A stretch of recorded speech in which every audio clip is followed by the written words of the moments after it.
بسم اللہ الرحمن الرحیم۔ سانحہ کربلا انسانی تاریخ کا ایک دل خراش واقعہ ہے کہ جس میں پیغمبر صلی اللہ علیہ وآلہ وسلم کے پیروکار اپنے ہی نبی کے نواسے کو بے دردی سے شہید کر کے ان کا سر اقدس نیزے پر سجا دیتے ہیں۔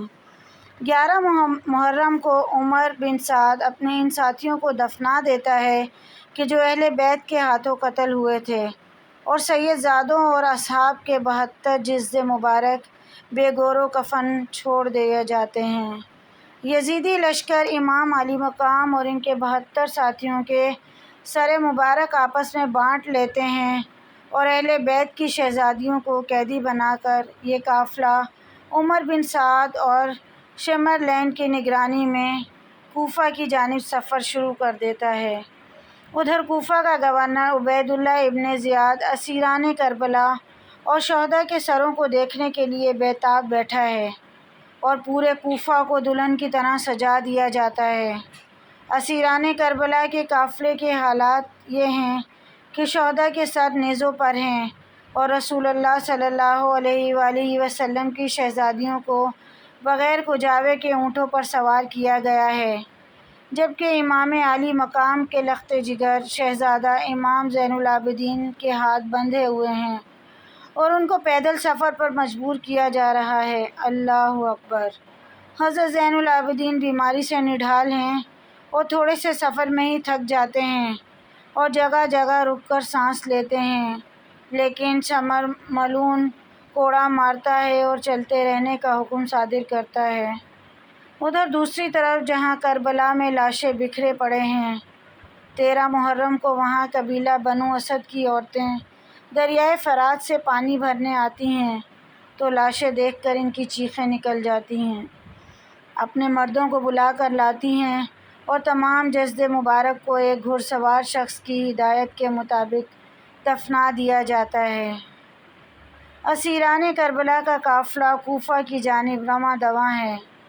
یزیدی سپاہیوں نے سستانے کے لیے قافلے کو راستے میں روکا۔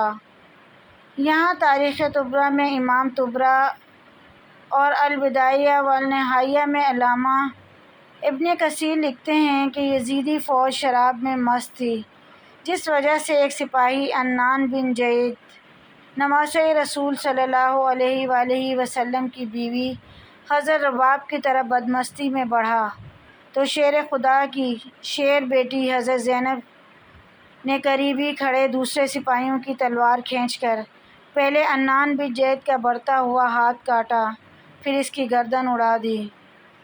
اس واقعے کے بعد کافی دیر تک لشکر میں خاموشی چھائی رہی۔ پھر حضرت زینب نے وہاں پر اہل بیت کی عظمت کے بارے میں خطبہ ارشاد فرمایا۔ امام طبری روایت کرتے ہیں کہ ابن سعد نے خولہ کے ہاتھ امام علی مقام کا سر اقدس ابن زیاد کے دربار بھیجا۔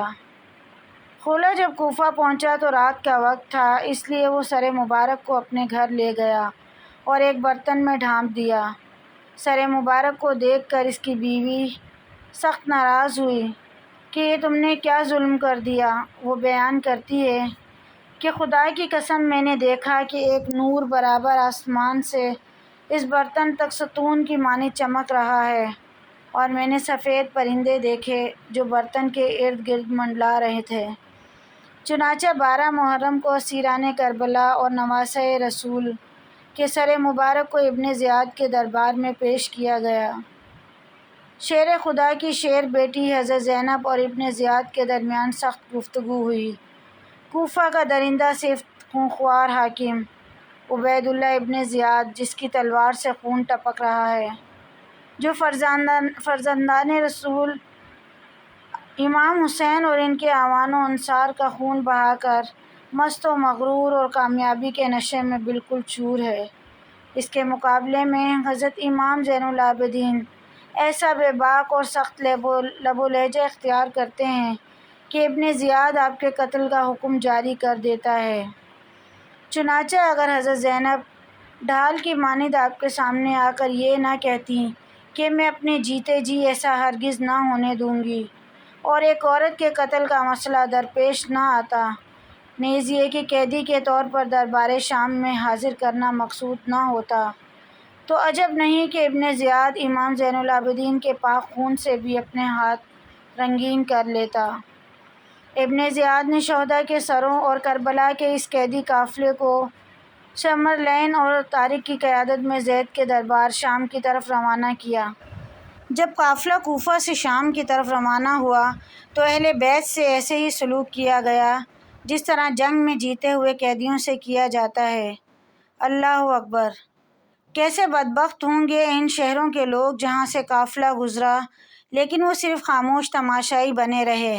امام زین العابدین سے منسوب روایات میں ابن زیاد، سمر و طارق کا قیدیوں سے برتاؤ یوں منقول ہوا ہے: حضرت امام حسین کے شہزادے کو ایک لاغر و نحیف اونٹ پر اس حالت میں سوار کیا گیا کہ امام حسین کا سر نیزے پر، قیدی عورتیں ان کے پیچھے اور نیزے برادران ان کے اطراف میں موجود تھے۔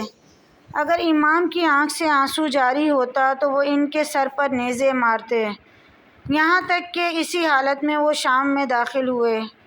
شام کے شہر حلب میں مقام مشہد کے گرجا گھر کے قریب یہ قافلہ رکا تو جب راہب نے دیکھا کہ قافلے کے ساتھ ایک شہید کا سر موجود ہے جس میں سے تازہ خون بہہ رہا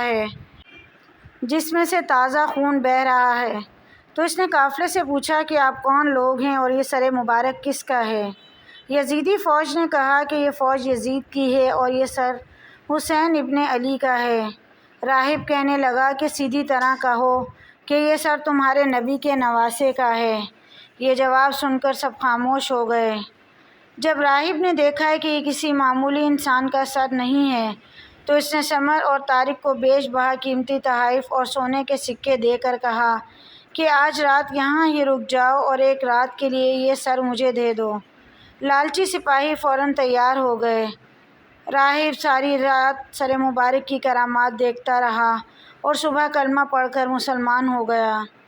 روایات کے مطابق ظلم و جبر سہتے یہ اہل بیت اطہار کا قافلہ پہلی صفر کو شام میں داخل ہوا۔ یزید کے حکم کے مطابق شہر کو ایسے ہی سجایا گیا تھا جیسے کسی جیتی ہوئی فوج کے کمانڈر کے استقبال کے لیے سجایا جاتا ہے۔ شہر میں داخل ہونے کے بعد اسیران کربلا کو جامع مسجد کے چبوترے پر بٹھایا گیا۔ یزید کے حکم کے مطابق محل کو سجایا گیا اور تمام بزرگان شام کو محل میں مدعو کیا گیا۔ پھر حکم ہوا کہ اب اسیران کربلا کو حاضر کیا جائے۔ ایک سونے کے طشت میں حضرت امام حسین کے سر مبارک کو یزید کے سامنے پیش کیا گیا۔ یزید نے اپنے ہاتھ میں موجود چھڑی کے ساتھ نواسۂ رسول کے ہونٹوں اور دانتوں کی بے حرمتی کی۔ دربار میں موجود مردان بن حکم کے بھائی یحییٰ بن حکم اور صحابی رسول ابو برزہ سلمہ نے جب یزید کو ان حرکتوں پر اعتراض کیا تو یزید نے ان دونوں کو ذلیل و خوار کر کے اپنے دربار سے نکال دیا۔ علامہ امام ابن حجر مکی شافعی روایت نقل فرماتے ہیں کہ جب یزید نے حضرت امام حسین کے سر مبارک کے ساتھ بے ادبی کی تو اس وقت یزید کے درمیان میں ایک عیسائی بھی موجود تھا۔ اس نے بہت متعجب ہو کر کہا، ہمارے یہاں ایک جزیرہ کے گرجا میں حضرت عیسیٰ علیہ السلام کے گدھے کے کھر کا نشان ابھی تک محفوظ ہے۔ ہم لوگ ہر سال ہدیے اور نذرانے لے کر اس کی زیارت کو جاتے ہیں اور اس کی اس طرح تعظیم کرتے ہیں جس طرح تم لوگ اپنے کعبے کی کرتے ہو۔ بلا شبہ تم لوگ جھوٹے اور بیہودہ ہو۔ اس طرح اس وقت ایک ذی یہودی بھی موجود تھا۔ اس نے کہا کہ میرے اور میرے پیغمبر حضرت داؤد علیہ السلام کے درمیان 70 پشتیں گزر چکی ہیں لیکن ابھی تک یہودی میری تعظیم و تکریم کرتے ہیں اور تم نے اپنے نبی کے فرزند کو اس طرح بے دریغ قتل کر دیا۔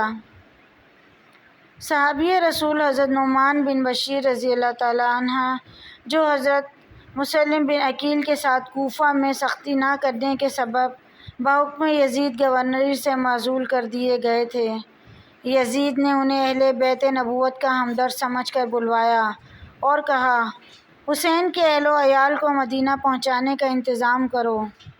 حضرت نعمان بن بشیر کے ہمراہ 30 آدمیوں کا حفاظتی دستہ کیا گیا۔ وہ اہل بیت کو لے کر مدینہ منورہ کے لیے روانہ ہوئے اور راستے میں نہایت تعظیم و تکریم سے پیش آئے۔ مدینہ منورہ کے لوگوں کو واقعہ کربلا کی خبر پہلے ہی پہنچ چکی تھی۔ جب یہ لوٹا ہوا قافلہ شہر میں داخل ہوا تو ایک کوہرام مچ گیا۔ قیامت سے پہلے قیامت آ گئی۔ وفور غم اور جذبہ بے خودی میں اہل مدینہ اپنے گھروں سے روتے ہوئے نکل پڑے۔ قافلہ سیدھا نبی کریم صلی اللہ علیہ وآلہ وسلم کے روضہ اقدس پر حاضر ہوا۔ حضرت امام زین العابدین کی نظر جیسے ہی روضہ مطہرہ پر پڑی تو آپ بے اختیار رو پڑے اور صرف اتنا ہی کہہ سکے، یا رسول اللہ، اپنے نواسے کا سلام قبول فرمائیے۔ بس اس کے بعد مدینہ میں ایک نہ تھمنے والوں آنسوؤں کا سیلاب آ گیا۔ مزید ایسی ویڈیوز کے لیے چینل کو سبسکرائب کریں۔ ویڈیو پسند آئے تو لائک، شیئر، کمنٹ کیجیے۔